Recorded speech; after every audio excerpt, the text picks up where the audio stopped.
Sebelum SK Panglima Jenderal Agus Subianto, Hadi Cahyanto pernah batalkan keputusan Gatot Nurmantio. Mabes TNI tengah menjadi sorotan publik setelah Panglima TNI, Jenderal Agus Subianto mendadak membatalkan mutasi sejumlah perwira tinggi, Pati, hanya berselang sehari setelah keputusan sebelumnya.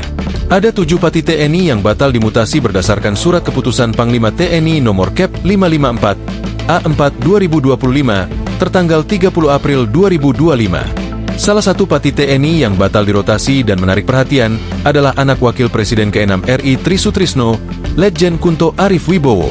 Sebelumnya, menurut surat keputusan Panglima TNI nomor Kep 5544 2025 tertanggal 29 April 2025, Letjen Kunto dimutasi dari Panglima Komando Gabungan Wilayah Pertahanan, Pangkogab Wilhan I, menjadi Staf Kepala Staf Angkatan Darat, KSAD. Namun, dengan terbitnya surat keputusan Panglima TNI yang baru, Letjen Kunto Teap menjabat sebagai Pangkogab Wilhan I.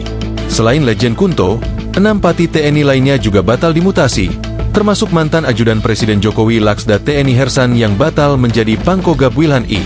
Di sisi lain, batalnya mutasi Pati TNI ini juga sempat terjadi beberapa waktu lalu di era kepemimpinan Presiden Joko Widodo periode pertama, tepatnya pada akhir tahun 2017. Di mana hal tersebut terjadi ketika pergantian Panglima TNI dari Jenderal Gatot Nurmantio ke Marsikal Hadi Cahyanto.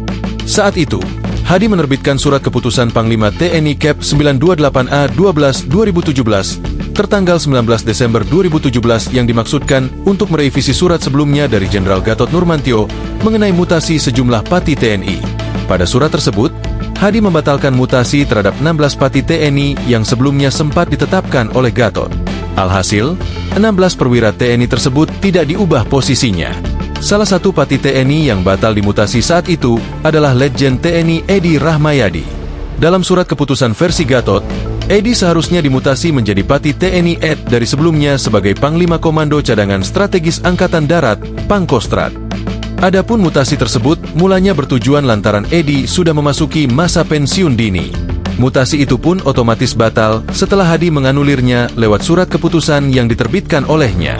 Nasib serupa juga dialami Maijen TNI Sudirman yang menurut surat keputusan Gatot seharusnya menjadi Pangkostrat menggantikan Edi dan berujung batal. Alhasil, Maijen TNI Sudirman saat itu tetap menjabat sebagai Asisten Operasi KSAD. Kepala Pusat Penerangan, Kapuspen, TNI saat itu, Maijen TNI Fadilah menuturkan keputusan dianulirnya mutasi versi Gatot oleh Hadi lantaran kebutuhan organisasi.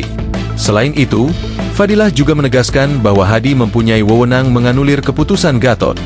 Download Tribun X sekarang, menghadirkan lokal menjadi Indonesia.